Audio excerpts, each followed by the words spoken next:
name is Henrik Björn. I'm the creator of Jordskott. I started writing this story 7 years ago. I've been directing half of the material and wrote it together with my scriptwriters, Alexander Kantsjö and Fredrik T. Olsson.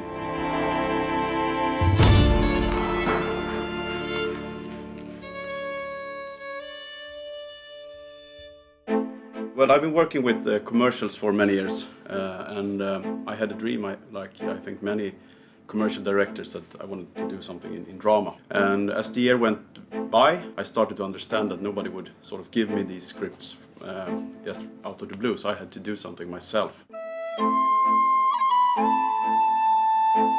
So I started writing a story that I had in my mind, and it was really enjoyable feeling to just write something without anybody paying for it, or it could be really dark.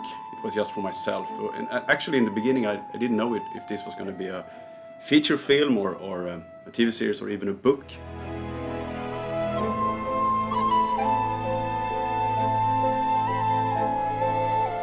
The biggest source of inspiration is my grandmother, actually. She was from an island outside Sweden called Gotland. She had a lot of experiences herself in the nature and strange things happening. So when I was like 9 years old, she took me on long walks in the woods. So that started a tradition, and she told me about the forest and the nature and why we have to respect it and why we should go this way today, not that way, because we may be disturbing something there and so on. So of course I know even then that this was fantasy. She didn't scare me, but it was very interesting and intriguing. This has many layers. I mean, the love for your child is one main plot, and it goes for many of the characters, but also human versus nature. And what happens if we push nature too much? Eventually it might strike back, because it has to survive, and also to tell a sort of saga for a grown-up audience.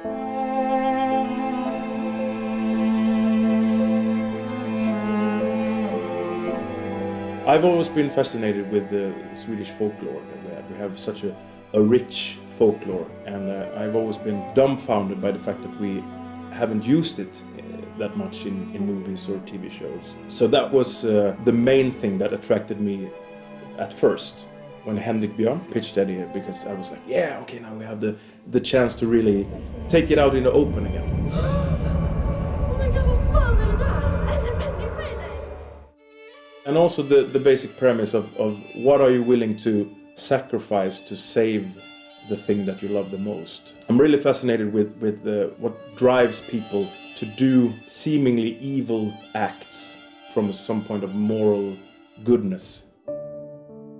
Eva Törnblad is an emotional, scarred and flawed person. She lost her daughter 7 years ago, and that changed her life forever, and she has never been able to let her go. She's always been convinced that she didn't drown.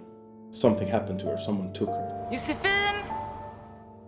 And now another kid goes missing in the same area of Sweden. So she goes there quite certain that it must be the same perpetrator. And this is the starting point of this series, but this is not where we will end up.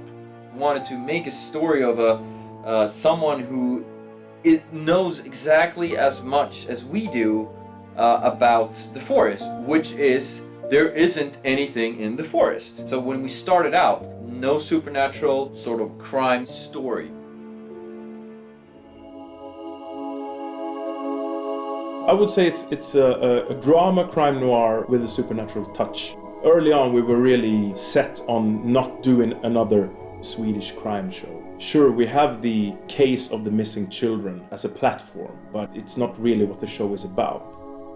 There's so many crime stories out there, and quite often look about the same basic plots. We didn't want to do anything of that. This is something else, and that's one of the things that I think captivated the audience as well, because you can't really expect what will be the next scene or what will be the end of this scene. Hallå? When you work with characters for as long as we have, you start to love them all in different ways. But I have a close relationship to the character Esmeralda. I liked her journey from being this outsider, insecure girl, and she hates herself. She thinks she's a monster and a murderer. But basically, I can't say that I have like one favorite character. I love them all in different ways. I'm very proud of the main cast, like Moa Gammel, who plays Eva Törnblad, who has this extreme talent of emotions. She can be very, very fragile, very strong. And Rickard Forsgren, who plays Tom Aronsson, which is a brilliant actor as well, that goes so well together with the elderly police, Göran Ragnerstam, an old friend and favorite of mine. We did some special choices in the cast that we hasn't seen before. I took a pop star, Yohio, who's very big in Asia. Choices like that, in combination with some really heavy award-winning actors in Sweden, like Ann Petrén, which plays head of police, in the same scene. Things like that made it also interesting for the audience, just to see how will this work.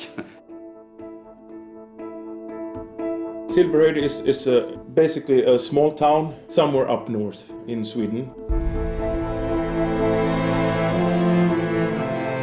It's a dying town because the main workplace for almost everybody who lives in town is the sawmill. There's been many layoffs and stuff like that, and since it's been so isolated from the rest of the country, so to speak, they have this small town community sense, and also the superstition lives within the town, because the forest in Silverhead has always been like a sanctuary for the others, so to speak.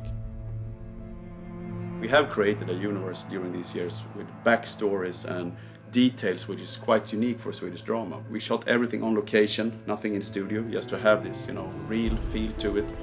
And I know ancestors for every character almost, that some of them go hundreds of years back. So that was also an instrument for me when I directed the actors. So it is a huge universe that we have built, and I think that I have got feedback from the audience that they still find it realistic, because it's not done in a fake way. It's done with a lot of love for filmmaking and film. We don't have any more time or budget than any other TV series, but we really pushed everything in front of the camera to be seen, So many people here in Sweden who have seen it has been stunned by the visual, and that's because we brought this attention to detail into it. So.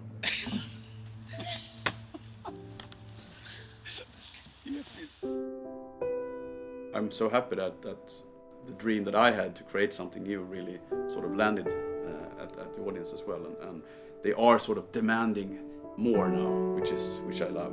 When you sink your teeth into a project like this and really work with it for so many years, of course we have a grander plan. It doesn't end after 10 episodes, and for me it's just in the beginning of a really cool journey with the Jordskott universe and all these characters. We have a really strong idea what we want with the next season and the following story, and it has a lot of potential to be developed in many interesting ways in the future. So for me it's important not to rush it. It's not a priority to do it quick, it's a priority to do it good. If you liked season 1, you will love season 2, so that's my goal.